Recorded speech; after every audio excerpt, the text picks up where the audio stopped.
अब हमारी रसेंद्री में जो वेग आता है, समन का भाव मिला, वो यही मुख में एक और इंद्री है जिसे कर्मेंद्री कहते हैं, वाक इंद्री। ये बहुत अपराध कराती है, इसका भी वेग आता है, गैस सी बनती बोलने का होता है। जिनको सही मार्ग नहीं मिला तो ऊट पटांग ही बोलते हुए चलते हैं, ऊट पटांग ही ऐसे। वेग है, वाणी का वेग है। अब वाणी के वेग को संभालना उपासक का अत्यंत आवश्यक कार्य है, क्योंकि सबसे ज्यादा अपराध वाणी से ही बनते हैं। किसी की निंदा करना, किसी को कर्कश कठोर वचन बोलना, परुख वचन कबहु न कहाए, व्यर्थ की बातें करना। लोगों का स्वभाव घंटों कोई सिर पैर नहीं है, बस बात ही बात होती चली जा रही, ऊर्जा नष्ट कर रहे हैं व्यर्थ की बातों में।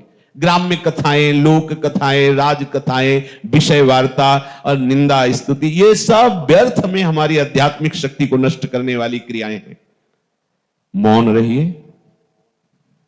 बोलने का बहुत अंदर से वेग आ रहा है, वाणी का वेग आता है, उस समय आप नाम कीर्तन कीजिए, उस समय आप वाणी का गायन कीजिए। श्रीमद चतुराशी जी, श्रीमद राधा सुधा निधि जी, श्री 42 लीला जी, महान, खूब जोर जोर से गाइए। अपने पास वाणी के वेग को शांत करने के लिए बहुत बढ़िया उपाय। श्रीमद चतुराशी जी शुरू कर दी, उच्च स्वर से गाना तो 1 घंटा 45 मिनट, श्रीमद राधा सुधा निधि तो लगभग 2 घंटे। 2 घंटे में तो पसीना आ जाएगा और मन होगा कि अब मौन हो जाए, वाणी का समन हो। व्यर्थ वार्ता करने वाला उपासक अंतर्मुख हो ही नहीं सकता। अंतर्मुख हुए बिना परमार्थ की पगडंडी नहीं मिलती। हमारी यात्रा अंतर से है, बाहर से नहीं। बाहर कितना दौड़ो वो बात नहीं बनेगी, अंतर्मुख होकर। सर्वात्मना न विसजेत बहिरिंद्रियाणि, अपनी इंद्रियों को सर्वात्म रूप से छूट मत दे दीजिए कि बाहर घूमती रहें। वाणी के वेग का शमन कीजिए मौन के द्वारा। भगवान नाम कीर्तन, भगवत लीला गुणगान, भक्त चरित्रों का गायन, इसके सिवा मौन। अगर ये सत्संग स्वीकार करोगे तो भगवान इसका फल बता रहे हैं। सो अमृतत्वाय कल्पते, वो अमृत पद का अधिकारी हो जाता है, वो अमृत पद पे आरूढ़ हो जाता है। अभी हम मृत को स्वीकार किए हैं। शरीर मृत है, जन्मा है मृत्यु लोक में, इसका नाम मृत्यु है, मृत्यु लोक है। हाँ, यहां सब मृत है, जो देख रहे हो सब मृत है, सबका परिवर्तन होता है। अब हमारी श्रवणेंद्री का वेग आता है। संगीत सुने, अच्छे अच्छे गाने सुने या अनुकूल बातें सुने। हमें श्रवणेंद्री को भी बचाना है पर निंदा श्रवण से, स्वयं की प्रशंसा श्रवण से और विषय की बातें श्रवण करने से। बहुत बड़ा प्रभाव पड़ता है श्रवण का। इसीलिए भक्ति में सबसे पहली भक्ति की गई श्रवणम, कीर्तनम दूसरे में रखा गया है। और शरणागति के लिए उत्साह श्रवणेंद्री से ही होता है। श्रवण सुजस सुनि आयऊ प्रभु भंजन भवभीर, त्राहि त्राहि आरति हरन सरन सुखद रघुवीर। जब हम अपने श्रवणेंद्री को भगवत चर्चा, भगवान नाम, भगवत भक्तों के चरित्र सुनाते हैं तो श्रवणेंद्री का वेग शमन करने की सामर्थ्य आ जाती है। नहीं तो यहां भगवत चर्चा हो रही है, कई उपासक अंतर्मुख होकर नींद की तरफ जा रहे होंगे, लेकिन जब कहीं दूसरे की बुराई या निंदा या ऐसी कोई बात हो रही हो तो आधा किलोमीटर दूर से भी सुनने की हम चेष्टा करेंगे, वो क्या बात कर रहे हैं, पूरी श्रवणेंद्री लगा देंगे और सामने बैठ करके भगवत चर्चा हो रही, सो जाएंगे। क्या सुना? बहुत अच्छा था। क्या बहुत अच्छा था? हाँ, बहुत अच्छा था, बस आगे नहीं। अब देख लो इसमें है, क्योंकि बढ़िया समय है सुबह सुबह का और सब शांत है, तो ये आवाज माइक की भी उसको विक्षेप नहीं पहुंचाएगी, सो जाएगा। क्योंकि इस समय भागवतिक वातावरण है तो इंद्रियों को विश्राम मिलता है। और अगर वो भगवत मार्ग में प्रवीण नहीं तो तमोगुण निद्रा में प्रवेश कर जाएगी। इसीलिए देखो ना आप कथावार्ता, ये इंद्रियों का जो चांचल्य है उस समय स्वाभाविक भागवतिक वातावरण से समन हो रहा है और आपकी आध्यात्मिक मार्ग की प्रवृत्ति बढ़ी नहीं है तो तमोगुण में चली जाएगी। तो हमारी श्रवणेंद्री इतनी प्रवीण हो, एक एक शब्द हमारे कान में जा रहा है। आहा, जिनके श्रवण समुद्र समाना, कथा तुम्हारी सुभग सरिनाना, भरे ही निरंतर हो ही न पूरे। जिनके श्रवण कैसे? बोले समुद्र के समान, समुद्र के समान का तात्पर्य जैसे बहुत सी नदियां समुद्र में जाती है पर कभी समुद्र उफान नहीं भरता, ऐसे ही भगवद वार्ता सुनते सुनते हमारे कान कभी ऐसा नहीं कि बहुत सुन चुके वही बात बार बार सुना रहे, ऐसे उसे नवम नवम, उसे नया नया रस लगेगा, ऐसा लगेगा ओहो ये तो हम पहली बार सुन रहे, कितनी अमृतमयी बात है। हम श्रवणेन्द्रिय के वेग को इस तरह से समन करें। हमारी घ्राणेन्द्रिय सुगंध चाहती है, बहुत बढ़िया उपाय है श्री प्रियाजू की प्रसादी इत्र आदि, प्रसादी पुष्पमाला आदि। हम कोई भी सुगंध ऐसे लेकर के अमनिया प्रयोग ना करें तो घ्राणेन्द्रिय में जो सुगंध लेने का वेग है उसका शमन हो जाएगा। अब सबसे ज्यादा बिगाड़ करने वाली जो हमारी मनोवेग की वृत्ति है वो 5 ज्ञानेंद्रियों को लेकर के विचरण करती है प्रकृति में, विषयों में। अब इस मन के वेग को सहना बहुत कठिन होता है। ये जिस इंद्री किसी एक इंद्री को साथ ले ले तो आपको व्यथित करके अधीन कर लेगा और इसमें कोई देर नहीं लगती। बचाने में देर लगा लेकिन उस इमरती को देख करके पाने की लालसा और संकल्प ये सब ऐसे ही हो गया, समझ नहीं पाए क्या हो गया। इतनी जल्दी एक इंद्री को वश में किया, नेत्रेंद्री ने देखा, मन ने रसेंद्री को कब्जे करके तुरंत क्रिया करवा ली, बाद में होता है हाय कैसे हो गया। मन के वेग का समन करना सबसे कठिन और सबसे सरल है। कठिन उनके लिए है जो स्वयं अन्य साधनों से करना चाहते हैं, लेकिन जिसने प्रभु की प्रियालाल के चरणों का आश्रय ले लिया है उसके लिए मन का समन करना कठिन नहीं है। क्योंकि हमारे युगल सरकार मिथुन मनसी चोर, युगल सरकार मिथुन मने दोनों प्रिया प्रीतम, ये मन को चुराने वाले हैं। सावई मन कृष्ण पदारविंदयो, हम अपने मन का समन प्रभु के चरणों से करें, प्रभु के आराधना से, प्रभु के नाम गुण कीर्तन कथन श्रवण से मन का समन होने लगता है। जब मन हमारा किसी भी विषय के लिए लालायित हो उस समय आप अलग होकर अपने मन को देखिए। वास्तविक आप देख ही रहे हैं, आप मन नहीं है, पर मन इतनी चतुराई से आपको तन्मय कर लेता है कि मन की मांगी हुई विषय सामग्री ऐसा लगता है मुझे चाहिए, मैं भोगूंगा। बस यही हमारे बंधन का मूल है, इसीलिए हम मन के वेग को सह नहीं पाते। हमें चाहिए मन के वेग में जब किसी भी इंद्रियजन्य भोग की लालसा हो, वो स्वयं में कुछ नहीं कर सकता, वो इंद्रियों को साथ लेकर के आपको तन्मय करा करके फिर ये जो चाहे करवा सकता है। आप तन्मय ना हो, इंद्रियां उसके अधीन ना हो मन के, तो मन ऐसे हलचल पैदा करेगा और शांत हो जाएगा। जब आप उसके अनुसार नहीं चलेंगे तो आपके हृदय में एक पीड़ा होती है, व्यथा, एक जलन होती है। ऐसा लगता है जब तक ये हम नहीं करेंगे तब तक ये जलन शांत नहीं होगी, ऐसा हमारे अंदर आता है। पर ये बहुत गलत बात आती है, इसे बिल्कुल स्वीकार नहीं करना। यदि आप उस व्यथा को सह गए तो मन के वेग को सहने वाला महात्मा कहा जाता है। अगर मन के वेग में, मन की व्यथा में आप बह गए तो वही संसारी है, और जो मन की व्यथा को सह गया वही महात्मा है। भगवान कह रहे यम ही न व्यथयन्ते, जो व्यथा आपके अंदर मन प्रकट कर रहा है, जैसे भूख लग रही है, बोलने की इच्छा है, कुछ देखने की इच्छा है, श्रवण करने की इच्छा है, गंध लेने की इच्छा है, त्वगेंद्री कुछ स्पर्श करना चाहती, जनेन्द्री नाना प्रकार की कुछ चेष्टाएं करना चाहती, आदि आदि आदि, इन सब का मुखिया मन है। बिना इंद्रियों को लिए साथ ही तुम्हें तन्मय कराए कुछ नहीं होगा। आप तभी भोक्ता होते हैं जब आप तन्मय होते हैं मन की अवस्था में। ध्यान दीजिए, ये परमार्थ के लिए बहुत सूक्ष्म बात, आवश्यक बात है। ये मन हमको तभी, ये मन ही माया है, यही जाल फेंकता रहता है। मन मारिया तन बस में कीन्हा, हुआ भरम सब दूर, बाहर से कछु दिखत नाही, अंदर चमके नूर, आपो त्याग जगत में बैठे, नहीं किसी से काम, उनमें तो कछु अंतर नाही, संत कहो चाहे राम। समझ रहे, चाहे उन्हें संत कहो या भगवंत कहो, एक ही स्थिति हो गई। हमारे बंधन का कारण ये मन है। ये मन जब विषयों का संकल्प करता है, इंद्रियों के द्वारा विषयों की चेष्टा करता है, विषयों का ही विचार करता है, विषयों का ही चित्त के द्वारा चिंतन होता है, यही हमारा बंधन है। और यही मन जब प्रभु का चिंतन करता है, इंद्रियों के द्वारा सारी चेष्टाएं प्रभु के लिए होती हैं, तो यही मन भगवत स्वरूप हो जाता है, यही परम पद का अधिकारी हो जाता है, यही मन कृष्ण स्वरूप हो जाता है। मन की व्यथा को सहना है। ठीक है, आप उससे अलग नहीं हो पा रहे हैं, तो जैसे हम कांटा निकालने के लिए कांटा चुभन को, दूसरे कांटा चुभन को जो निकालने के प्रयास में कष्ट हो रहा है, हम सहते हैं, दुख होता है पर हम सहते हैं। तो प्रारंभिक ऐसा शुरू कर दो कि मुझे भगवत प्राप्ति करनी है, मुझे सहन करना, भगवान आदेश करे तास्ति तिक्षस्व भारत, उसको सहो। पर हम क्या करते हैं, इतने मन में तन्मय हो जाते हैं कि लगता है अब जो होगा सो देखा जाएगा।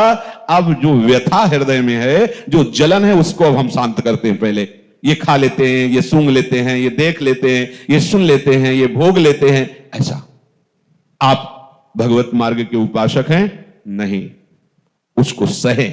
क्यों? क्योंकि मुझे भगवत प्राप्ति करनी है। अगर आप नहीं सहते हैं तो आप निश्चित समझिए आप चलते दिखाई देंगे, लेकिन आपकी यात्रा नहीं हो रही परमार्थ की। देखने को लगता है बहुत बच्चापन भरा हुआ है परमार्थ के मार्ग में। अवस्थाएं भले हो गई हैं 50 की, 60 की, 40 की, 30 की, अभी बच्चापन, अभी शुरुआत नहीं हुई परमार्थ की। क्योंकि भगवत मार्ग में चलने का दृढ़ उद्देश्य आपके अंदर जागृत नहीं हुआ है। नहीं तो देखिए, जब ध्रुव जी अपने पिता के द्वारा की हुई प्रतिकूलता, माता के द्वारा, जो दूसरी माता है उनके द्वारा दिए गए कट वचन असहनीय लगे, देखो कहां उनका चित्त गया। वो द्वेष नहीं किए, भगवान के चरणों में चित्त गया कि मुझे भगवान से प्राप्त करना है। यदि ये जागतिक संबंध वाले पिता और ये विमाता ऐसे वचन और ऐसी चेष्टा करें, तो मैं उस परम पिता से वस्तु की प्राप्ति करूंगा। और अपनी माता के चरण स्पर्श करके उनसे आदेश लिया और चल पड़े। देखना परमार्थ मार्ग के पथिक को कितना दृढ़ होना चाहिए। जे ही चले ते ही उन्हीं भगवान से प्रेरित होकर देवर्षि नारद जी आए और कहा, बेटा ध्रुव तुम किस लिए जा रहे हो? तो उनका, भगवान की आराधना करके वो पद प्राप्त करूंगा जो हमारे पिता और पितामह को भी प्राप्त नहीं है। मैं समझ रहा हूं तुम राजकुमार हो, तुम्हारे पिता ने तुम्हें गोद में नहीं बैठाया, तुम्हारी माता ने कटु वचन कहा, पर मैं अभी तुमको लेके चलता हूं और गोद की क्या बात, मैं आज्ञा करूंगा, तुम्हारा जो तानपाद अभी तुम्हारा अभिषेक कर देंगे।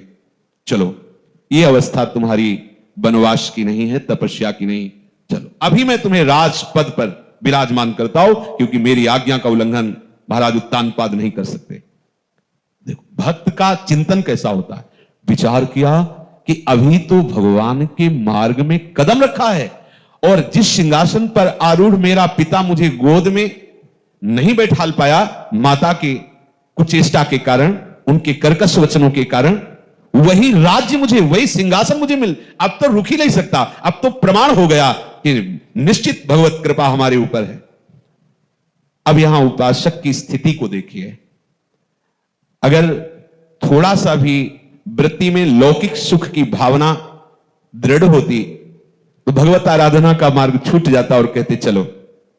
लेकिन उनका नहीं, मैं क्षत्रिय राजकुमार हूं, एक बार जो निश्चय करता हूं किसी भी स्थिति में उसे मैं छोड़ता नहीं हूं।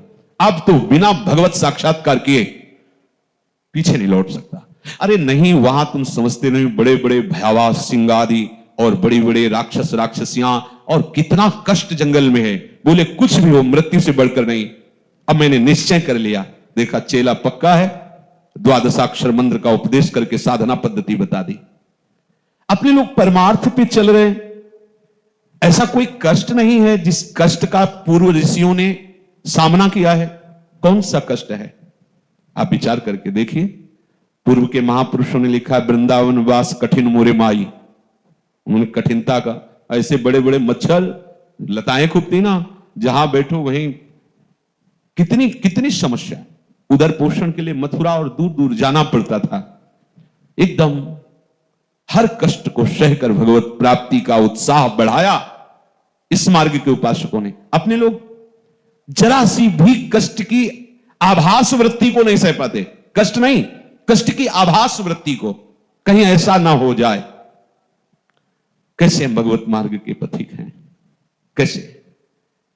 भगवान कह रहे हैं जो सह जाता है, देखो कितना बढ़िया अवसर है, जब अपने को अपमान मिले तो उसी समय तुरंत विचार करो, ये हमारी उपासना को परिपक्व करने के लिए परीक्षा हो रही, अवसर मिला है, सहते हैं।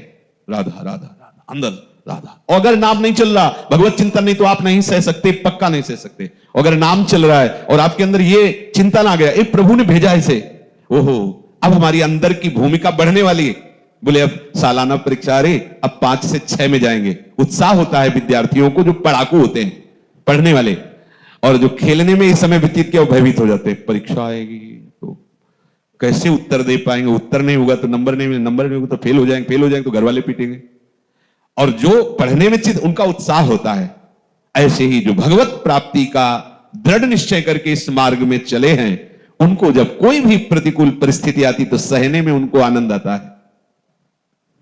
बहुत से ऐसे संत भगवानों के दर्शन हुए गंगा किनारे भ्रमण करते हुए कि बहुत कड़ी कड़ी कष्ट की परिस्थितियां, पर कभी यही गिरिराज जी में 108 गोपाल सहस्त्र नाम का पाठ करना, जो समय बचे उसमें फिर नाम जप करना, गिरिराज जी की परिक्रमा करना, ऐसा उनको लकवा मार गया। तो हरि बाबा, ओडिया बाबा, ये बड़े बड़े महापुरुष उनके दर्शन के लिए गए, वो पड़े थे। ब्रज की अनन्य निष्ठा लिए हुए थे, कहीं बाहर जाना नहीं था, साधारण उपचार चल रहा था। बड़ा कष्ट होता है, आधा शरीर काम नहीं कर रहा। अब बाबा ने कहा कि महाराज यदि आप संकल्प करो तो पूरे विश्व का लकवा खत्म हो जाए। आप इतने भजनानंदी तपस्वी महापुरुष, आप इस रोग को स्वीकार किए हैं। तो उन्होंने कहा कि भजन केवल भगवत प्रेम के लिए है, भगवत प्रसन्नता के लिए है। ब्रह्मास्त्र का प्रयोग मच्छर मारने के लिए नहीं होता। और बाबा हम समझ रहे हैं आप हमसे हमारे हृदय की बात सुनना चाहते हैं, नहीं आप ऐसा प्रेरित नहीं कर सकते, क्योंकि स्वयं महान कष्ट सहने वाले महात्मा पूज्यपाद सिउड़िया बाबा जी आज महान कष्ट, 10 वर्ष तो लेट के सोए ही नहीं, 18 घंटे पद्मासन में बैठे और ऐसे रख करके कुछ देर विश्राम, ऐसे बैठे कर फिर सीधे हो गए। कैसा? देखो, भोजन, नींद, भोगाभ्यास चाहे जितना बढ़ा लो और चाहे जितना कम कर लो, ये आपके ऊपर है। भोगाभ्यास और नींद और भोजन। पूज्यपाद श्री उड़िया बाबा जी महाराज एक कवल रोटी दाल का एक कवल वर्षों ऐसे साधना की, अस्थिमात्र होए रहे शरीर, राख का नाश कर दिया, तो अपने स्वरूप में स्थित हो गए। कितने ऐसे संतों को देखा गया है कि जो सर्व सामर्थ्यशाली है, पर वो कष्ट को, आए हुए शरीर के कष्ट को सह रहे हैं। किसके बल से? प्रभु की प्राप्ति के लिए। वो ये कभी नहीं चाहते कि हमारा अमुक रोग नष्ट हो जाए, अमुक परिस्थिति हट जाए, अमुक व्यवस्था बन जाए, ऐसा कभी नहीं चाहते। व्यवहार में आपको भले दिखे ऐसा, उनके हृदय में चाह नहीं रहती। उनके हृदय की स्थिति होती है, जैसी जैसी प्रभु परिस्थिति स्थिति देते जाते हैं, उसी में वो आनंदित रहते हैं। तो प्रभु कह रहे हैं सम दुखा सुखा धीरम, जो दुख सुख में समान भाव ले आवे। हमारा दुख सुख से संबंध नहीं, क्योंकि दुख सुख का अनुभव इस शरीर और अंतःकरण में होता है। अगर हमारा संबंध प्रियालाल के श्री चरणों से है तो ही हम ये बात समझ पाएंगे और इस पे चल पाएंगे, नहीं तो अभी सुना और अभी जरा सी दुख परिस्थिति में व्याकुल हो जाएंगे। कल किसी ने प्रश्न किया कि आपकी वृंदावन महिमा अमृत सुनकर वृंदावन वास कर रहे हैं, जैसा बनता वैसा भजन करते हैं, पर यहां की जो प्रतिकूलताएं हैं, कठिन परिस्थिति हैं, वो हमसे सही नहीं जाती। गलत बात है। क्या कठिनता हो सकती है? आप बताइए, क्या कठिनता हो सकती है? जैसे कोई कहे कि हमारे पास अर्थव्यवस्था नहीं है, महारानी जी से आपका संबंध हो जाए दृढ़ हृदय से, तो अर्थ आपका दास हो जाएगा। पर हमारा संबंध जब तक श्री जी के चरणों से नहीं होगा, तब तक हमें अपने कर्मों का भोग भोगना होगा। जब श्री जी से संबंध हो जाता है तो सारे योग क्षेम का वाहन श्री जी की चरण सेविका अनंत शक्तियां करती हैं। आप ऐसा न समझिए कि किसी व्यक्ति से कोई भी यहां कार्य चलता है। तो ये धाम है, ये महारानी जी का महल है, ये सिर्फ उन्हीं से चलता है। उन्हीं के आदेश से सब यहाँ वास और व्यवस्था और आनंद और प्रतिकूलता, अपमान, निंदा, ये सब उन्हीं की व्यवस्था है। ध्यान रखिएगा, आपको जैसी परिस्थिति मिली है आपके अनुकूल मिली है, मान लीजिए। आपको जैसी परिस्थिति मिली है वो केवल श्री जी की प्राप्ति के लिए, श्री जी के विधान से मिली। बिना शिकायत किए हुए चुपचाप उसे सह लो, सह लो, सह जाओगे तो प्रेम रस सहने के अधिकारी बन जाओगे। इसलिए भगवान कह रहे हैं